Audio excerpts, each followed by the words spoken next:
안녕하세요. 양혜진입니다.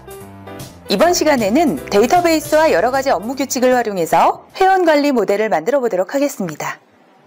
우선 빌더의 왼쪽 상단 메뉴에 파일, 새로 만들기를 클릭하고 빈 페이지 템플릿을 선택해서 새 창을 만듭니다.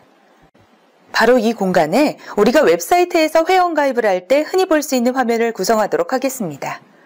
먼저 제목이 들어갈 공간을 만들기 위해 디자인 도구에 있는 사각형 그리기 아톰을 클릭하고 화면 상단에 드래그해서 사각형을 그립니다. 그리고 세부 위치와 크기를 적당히 조절해 회원 가입이라는 제목도 입력해줍니다.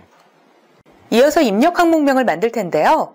마찬가지로 디자인 도구에 있는 사각형 그리기 아톰을 항목이 들어갈 공간으로 그려주고 단축키를 활용해 일정한 간격으로 복사해줍니다.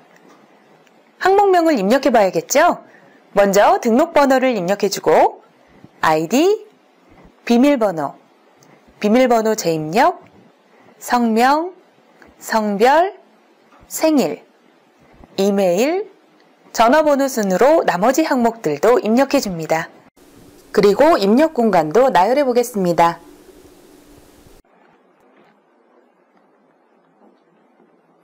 자, 이번에는 나열된 입력란에 데이터를 좀 더 편리하게 입력하기 위해서 성별 입력란은 라디오 버튼 아톰을 활용해주고 생일 입력란에는 불편하게 날짜를 직접 입력하는 것보다 날짜 입력란 아톰을 활용할 수 있도록 변경해 볼 텐데요.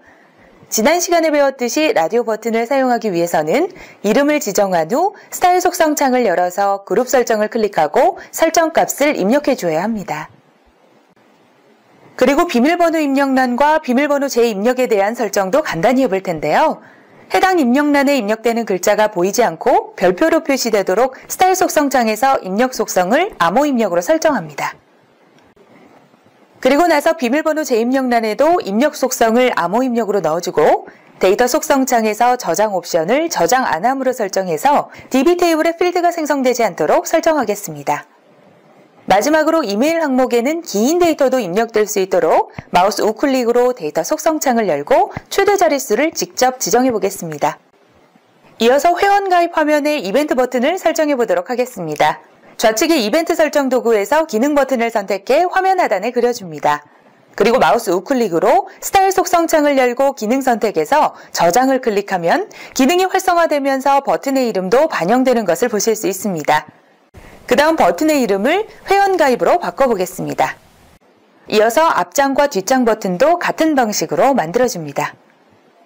이렇게 원하는 회원가입 화면이 모두 구성되었으니 회원 정보를 저장할 데이터베이스를 만들어야겠죠? F5 키를 눌러 자동 설계를 하고 F10 키를 누르면 이렇게 DB 테이블 생성 창이 뜨는데요. 여기서 자세히를 누르면 지금까지 만든 화면이 분석되어 만들어진 DB 테이블이 나타납니다. 설정한 항목이 제대로 들어갔는지 확인하고 적용 버튼을 누르면 데이터베이스 생성이 마무리됩니다. 이제 마지막으로 아이디 또는 비밀번호가 입력되었는지, 너무 짧거나 길지는 않은지, 그리고 입력된 비밀번호와 재입력된 비밀번호가 일치하는지에 대한 제어를 해보겠습니다. 이러한 프로그램의 실행 순서 및 절차 제어와 관련된 작업들은 진행관리자와 업무 규칙으로 구현할 수 있습니다. 그럼 우선 회원가입 버튼을 클릭했을 때 작업이 시작될 수 있도록 진행관리자를 활용해 보겠는데요. 시작하기에 앞서 진행관리자와 업무 규칙에서는 아톰명으로 객체를 참조하므로 하단 회원가입의 이벤트 버튼의 아톰명을 상단 도구바에서 회원가입이라고 변경하겠습니다. 이제 상단의 도구 메뉴에서 진행관리자를 선택하면 화면 오른쪽에 이렇게 진행관리자 창이 나타납니다. 또한 지금까지 만든 객체의 아톰명이 나열되어 있는 것을 보실 수 있습니다. 여기서 회원가입 아톰명에 마우스 우클릭하면 이벤트 발생 시점 선택창이 뜨고 회원가입을 누르면을 클릭하면 처리할 작업 유형 선택창이 나타나는데요. 아이디와 비밀번호의 길이, 그리고 비밀번호 일치 여부를 검사하는 작업은 업무 규칙으로 구현해 볼 것이기 때문에 업무 규칙을 선택합니다. 그러면 좌측에 실행 내용 설정창이 뜨면서 실행 조건 설정하기가 보이는데요. 버튼을 눌렀을 때 항상 실행할 것이기 때문에 조건을 입력하지 않고 다음 작업을 누릅니다. 그러면 실행 객체 설정하기가 나타나는데요. 수행 문단에 회원 정보 검사라고 입력합니다. 그러면 회원 가입 버튼을 눌렀을 때 이 업무 규칙이 실행될 수 있도록 설정됩니다. 그리고 다음 작업을 누른 후 작업 완료를 클릭하면 진행관리자 작업이 마무리됩니다. 그럼 방금 진행관리자에서 연결해준 회원정보검사 문단을 업무규칙으로 작성해 보도록 하겠습니다. 진행관리자 작업창에서 방금 생성한 이벤트를 선택한 후 회원정보검사 업무규칙을 클릭한 후에 엔터키를 누릅니다. 그러면 이와 같이 업무규칙 작성창이 나타나면서 회원정보검사라는 문단이 나타나는데요. 실제로 실행할 내용은 이 중괄호 안에 들어가게 됩니다. 그럼 이제 실제로 업무규칙을 입력해 보겠습니다. 아이디와 비밀번호의 입력 여부와 길이 조건은 자릿수로 판단할 수 있는데요. 만약 입력된 내용의 자릿수가 0이라면 입력란에 아무것도 입력되지 않은 것이겠죠? 그럼 다음과 같이 업무규칙을 작성해 보겠습니다. 그리고 비밀번호가 일치하지 않을 때 에러 메시지가 발생할 수 있도록 다음과 같은 업무규칙도 추가해 보겠습니다.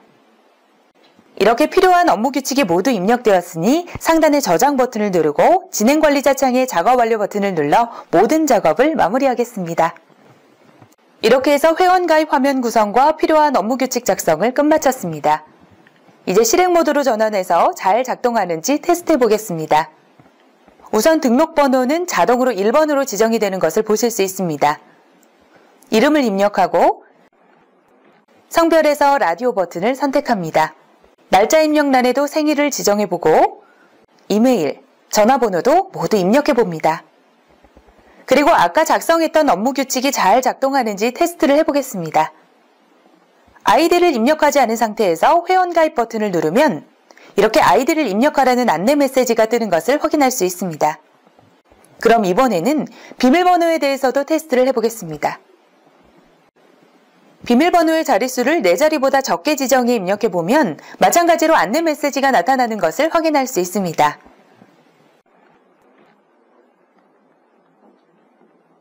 그리고 비밀번호 재입력란에 입력했던 비밀번호와 다르게 입력해서 에러 메시지가 제대로 나타나는지도 확인해 보겠습니다. 설정해준 진행관리자와 업무규칙대로 화면이 실행되는 것을 확인할 수 있습니다. 이제 화면을 좀 더 예쁘게 꾸미는 작업을 해보겠습니다. 다시 왼쪽 상단에 있는 실행 모드 버튼을 클릭해서 개발 모드로 전환하고 도구 메뉴에 있는 디자인 도우미를 선택합니다. 디자인 도우미에서는 배경 이미지, 버튼, 아이콘 등을 활용해서 꾸밀 수 있는 기본적인 이미지가 제공됩니다. 여러분들도 원하는 색과 모양을 마음껏 선택해서 디자인을 설계할 수 있겠죠? 저는 이렇게 꾸며보았습니다. 이렇게 해서 모든 화면 구성을 마쳤습니다. 지금까지 MBG 메이커로 회원가입 화면을 구성하고 진행관리자와 업무규칙을 이용해서 이벤트를 생성하고 처리하는 방법에 대해서 알아보았습니다.